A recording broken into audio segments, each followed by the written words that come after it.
Bueno, amigos televidentes, después de la primera pausa, continuamos con esta interesante conversación con Rubén Camilo, locutor profesional, un maestro de la palabra hablada en la República Dominicana. Como ustedes vieron en la primera parte del programa, animador musical, estuvo en varias emisoras líderes en República Dominicana. Estamos hablando del espectro AM. Rubén, hemos hablado, tú sabes que la televisión no ayuda mucho por el tema del tiempo, pero tú has hecho un resumen apretado de la década de los 70. ¿Qué te parece si vamos a los 80? Sí. ¿Qué pasó en República Dominicana cuando llega este asunto de la frecuencia modulada? ¿Qué pasó en esos años, Rubén, que tú recuerdas que fue realmente un choque en la radio? Porque ustedes venían acostumbrados ya de frecuencia baja, como tú decías, de AM, y llegan entonces a esta frecuencia FM. ¿Qué pasó en esos años? Bueno, ya en los 80 nace la FM ya como una frecuencia comercial. Okay. Porque en los 70 había, la mayoría de las emisoras, la frecuencia de FM lo que servía era de enlace. De enlace. Entre mandando una señal al transmisor para que esa señal salga a través de una AM, ¿no? Entonces ya en los 80 comienza a explotarse de manera comercial las FM. Y ahí surge ya la música popular, ahí se inicia, por ejemplo, Radio Cima, ahí comienza la Z, que comienza ahí mismo. Ahí mismo al poquito tiempo sale Hits 92, pero hubo una emisora, y no se puede ser mezquino, que revolucionó realmente la radio. Yo quiero darle todo el crédito a una figura que ya no está con nosotros, así es. lamentablemente. Estoy hablando de Teo Veras. Que Radio Universal sale, es la primera emisora en FM con animación en vivo. Animación en vivo. Y eso fue un boom, óyeme. Eso es otro hito de la radio. Tuvo un impacto tremendo en la radio. ¿Y qué comentaban ustedes, los locutores, cuando incursiona Teo con Radio Universal? Viene Cima. ¿Cuándo nace Cima Sabor Navideño? ¿Fue a finales? Casi ahí comenzando los 84, 80, 85. Por ahí, 84, 85, por ahí. En esos años. Sí, esos Pero, años. ¿por qué yo noto que tú hablas con ese respeto, esa admiración hacia Teo? ¿Por qué Rubén Camilo hace esa pausa y le da ese crédito a Teo Veras? Lo que pasa es que Teo fue un innovador. Teo fue un innovador y fue muy inquieto, aparte de que era un tremendo locutor que hacía muchísimos comerciales, un creativo de la radio, estudió la radio, la locución. O sea, que se dedicó a la profesión. Y hay que decir que Teo Veras estuvo al trilla de graduarse de médico, estudiando por complacer a tu familia. A mis padres. Sí, exactamente. Entonces, a mí pero tu corazón era la radio. Era la radio. Sí. Entonces yo tenía que tomar una determinación, o seguir los estudios o dedicarte a la radio. Entonces, le pasó algo parecido a Teo. A Teo le pasó lo mismo. Se dedicó a la radio. Entonces Teo tuvo la suerte de manejar grandes proyectos como ese de Radio Universal y Radio Central, que también cuando él sale de Radio Universal, él fue reclutado, parece que le hicieron una tremenda oferta en esos años, y se fue a Radio Central y creó a Radio Central prácticamente con el mismo concepto, pero con un concepto diferente, porque la AM la dedicaron a noticias y la FM siguió siendo musical. Así es. Es a mediados de la década de los 80 que comienza la radio hablada, algunos programas, sobre todo talk show mañaneros en FM. Ahí fue que comenzó, por ejemplo, que el Gobierno de la Mañana. Bueno, el Gobierno de la Mañana, el fenecido Papi Quesada, conjuntamente con Héctor Tineo, que era director de prensa de Radio Universal, manejaron para mí lo que fue la primera radio revista en una estación de radio, y precisamente siendo Teo el director de la emisora. Correcto. Luego, ahí Teo fue pionero en Radio Universal. Gobierno de la Mañana como el talk show. Era una revista light. Aunque yo creo, no lo puedo precisar ahora, que cuando Teo pasa a la 91, hace el primer matutino Sí. El primer talk show es realmente el de Teo. En el 90, el matutino de Teo Veras en el 91, sí. que él crea junto a José Bonilla. Sí. Esa era la división de FM de HIN, Sí. de Radio HIN. Entonces ellos crearon ese matutino y luego ahí sale Willy Rodríguez, que crea junto a Marino Guzmán y otro grupo el gobierno de la mañana en la Z. En la Z. En la Z. Pero qué raro, Rubén, tú no has mencionado a Radio Popular. ¿Cuándo Radio Popular es que entra en escena con su noticiero en esos años? Radio Popular, a finales de la década de los 70 ya, sale con Noticiario Popular. Noticiario Popular. A competir con Radio 1000. ¿Pero de qué año estamos hablando? Radio 1000 ¿79? 79, 80, ya por ahí. 79, 80.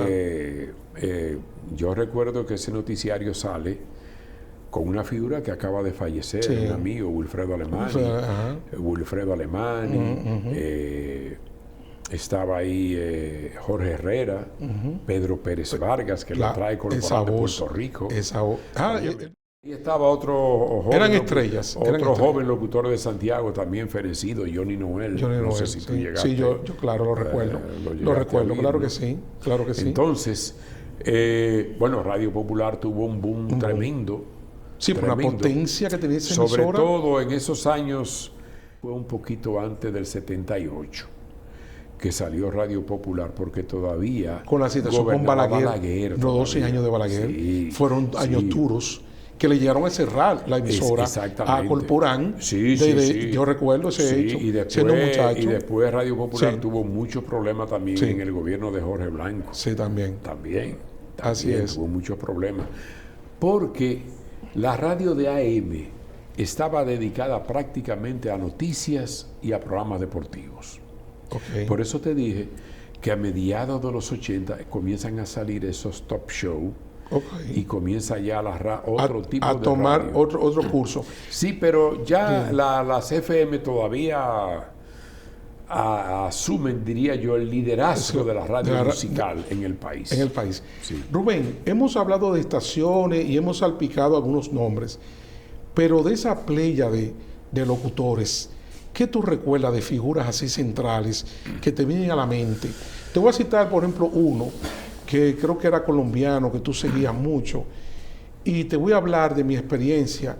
Cuando yo iba al cine había una voz en los trailers de las películas de una figura, creo que no era dominicano, para que tú me hables de qué pasó como influencia en ti como locutor. Creo que había un locutor colombiano y de esa voz que la recuerdo como ahora. Esa figura que tú hablas. ¿No era colombiano? No, a ver. Y me parece...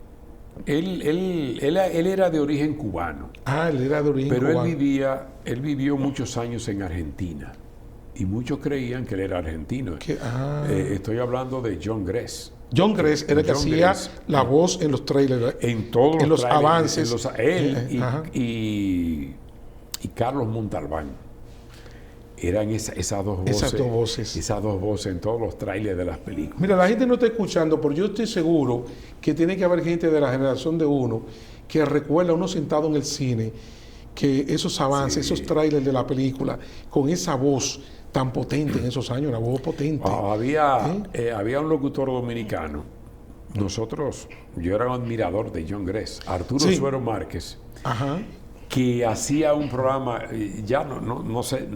hacía un programa conmigo que fue un programa, diría yo, pionero de los programas interactivos. En la radio dominicana, calentando la tarde. Pero vámonos con John. John Gress. Entonces nosotros éramos seguidores de John Gress. Y Arturo Suero Márquez lo imitaba a la perfección. Hasta el punto que yo creo que la firma, ¿se puede decir el nombre del rock? No hay problema, también. La firma Barceló, que hizo una campaña hermosísima, así es, que la manejó Checheo Rivera. Checheo, que era un tipo adelantadísimo a la época también, contrató a John Gress y era la voz que cerraba los comerciales de Barceló. De Barceló. Que decía, Barceló, calidad todo el tiempo. Entonces, eso es algo emblemático. Eso es John Gress. Oye, eso es emblemático. Entonces Arturo Suero Márquez, hubo un momento después de muchos años que Barceló contrató a Arturo porque era una voz muy similar Muy a la de similar. John Gress. Yo lo conocí hace Creo unos que ya años. John Gress había fallecido. Sí, pues yo conocí a Arturo hace unos años con un Sí, amigo. un tremendo tremendo una locutor. Una cosa, Rubén, ¿a qué se debe ese desarrollo de tan buenos locutores que ha parido República Dominicana? ¿A qué tú atribuyes esas voces emblemáticas de la voz de Trueno, de Luna, de Santiago? ¿A qué se debe esa producción de esa playa de figuras de la radio? ¿A qué tú atribuyes? A ver. Déjame decirte, en todos estos países, Venezuela, Sí. Puerto Rico, Cuba. Colombia, Cuba, ha habido voces, México, sí. Ha habido Argentina, voces sí, sí. tremendas, Argentina, Sí, Chile, Chile. óyeme, locutorazos, Sí. una cosa tremenda, pero aquí, y de República Dominicana ni se diga, pero lo que pasa es que yo lo que creo que el locutor dominicano es más fiebrú que todos los otros locutores. Yo no sé, O sea, quizás... tú dices que le porque imprime más pasión. Aquí como que el locutor dominicano siente más pasión por la radio. El 84. Tú no vas a creer esto. Y a veces yo me sentaba a comer y me llegaba así como esos destellos, ¿no? En la ¿En qué mente. año te fuiste? En el 84, Ok. de Radio Mina Informando. Yo tenía como un vacío. Estando en la ciudad de Nueva York, yo recuerdo, por ejemplo, Tomás Troncoso y Radio Mina Informando. Formaban parte como de una psiquis nacional, como que uno rememoraba ese momento en que uno estaba en su Navideño se inicia como a los 2 años o 3 años. Surgió un programa en Supra FM, en los 90, Sí. la Supra Navidad. La Supra Navidad, Que recuerdo. el director era J.R. Rosario, Sí. que era uno de los mejores directores de radio que había aquí también. Sí. Y Supra Sí. le compitió de tú a tú Con Cima Cima. Sabor Navideño. Claro. Luego se sale del aire Sí. la Supra Navidad y Cima Sabor Navideño se quedó reinando solita. Solo. Y ya hasta el punto de que hay gente que aquí que si no oye Cima Sabor Navideño no cree que no hay Navidades. no hay Navidad, no hay cree que Navidad. no hay Navidades. Mira una cosa, Rubén, entonces, vamos a hablar de un aspecto importante que tú lo tocaste solapadamente. Hubo una vez, le llamaron la guerra de las papeletas en la televisión dominicana. Entonces, en el caso de la radio, ¿qué tú puedes hablar en términos de la radio ya como estamos hablando como empresas, generadora de ingresos? Yo recuerdo, votando el golpe con Hochi, que se convirtió en el medio más innovador en el momento. Eso fue del 2000 para acá. Sí. Pero tú en esos años, en los 80, ¿qué pasó con la radio como empresa? La radio como una fuente realmente económica. Pero déjame decirte una cosa. Ajá, a ver. Ya la radio en los 70, 80, 90 fue una empresa que Rentable. muy rentable. Muy rentable. Muy rentable. Y cuando yo te hablaba de los 70, que don José Brea Peña era un radiodifusor muy agresivo, había una competencia de ofertas tremenda y se llevaban los locutores de tal emisora y uno se iba porque uno era joven. Óyeme, a mí me hacían una oferta y me ofrecían más y yo me iba. Claro. Y sobre todo a emisoras emblemáticas de la época que uno soñaba trabajar ahí. Sí. Cuando a mí me llamaron de radio comercial A ver, yo dije, ¿qué pasó contigo? Concho, pero Radio comercial. diablo, radio comercial, yo trabajar en radio comercial. ¡Wow! Para mí eso fue una cosa que me emocionaba saberlo. Radio Cristal, pero sobre todo radio comercial, que era una emisora que yo también escuchaba en el Cibao. Entonces, ahí vinieron los 80 Ajá. y que con esa competencia de las AFM, y a mí me tocó Vivir esa época. vivir esa época y ser fundador, primer director de CACU 94, que la fundé yo en el año 1985. Y ahí, cuando tú hablas de la guerra de las papeletas, que se dio en la televisión. que se daba en la televisión, Ajá. hubo una emisora que era propiedad de ese señor Leonel Almonte, Ajá. Viva FM, que fue también una emisora que fue un escándalo. O sea, Porque atrajo directores- talento en esa sí, época. también a mí me llevaron locutores Sí. que trabajaban conmigo en CACU, los reclutaron.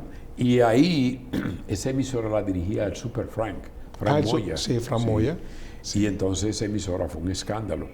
Su permanencia fue efímera, muy efímera. Bueno, por problemas ya que no vienen al caso. Sí, pero realmente la radio, y en los 90 fue otro boom, cuando yo fundé Ritmo 96, Ritmo 96. en el 95. Ajá. 10 años después, Pues, yo fundo una de las principales emisoras de FM aquí en la capital.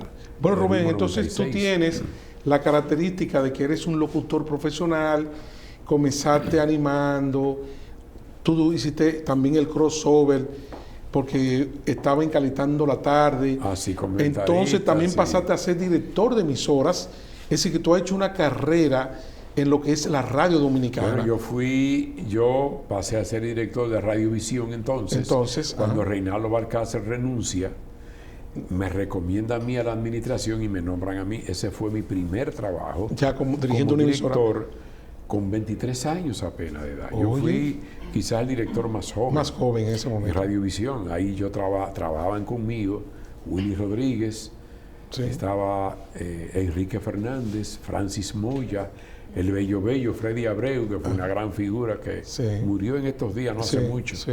Caramba, Carmen Alonso, que fue una gran locutora también, ida de tiempo. Sí. Pero eso fue un gran equipo también en Radiovisión y me tocó a mí Dirigirlo.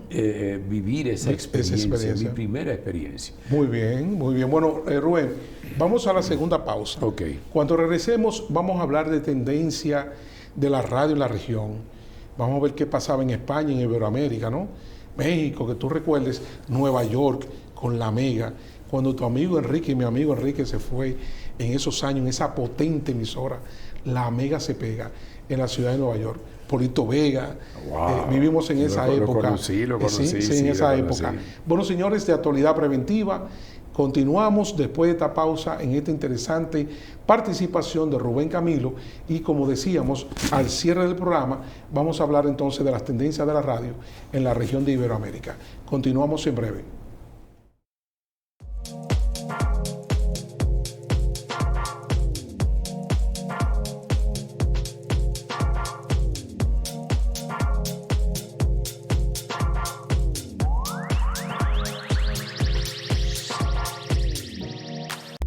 En la República Dominicana hay un grave problema en el tránsito. Tú eres parte del problema y puedes ser parte de la solución. Cuando llegues a la intersección, no cruces si no tienes espacio del otro lado donde quepas. Espera hasta que haya un espacio esperando por ti. Ayudas a reducir el tapón y serás parte de la solución.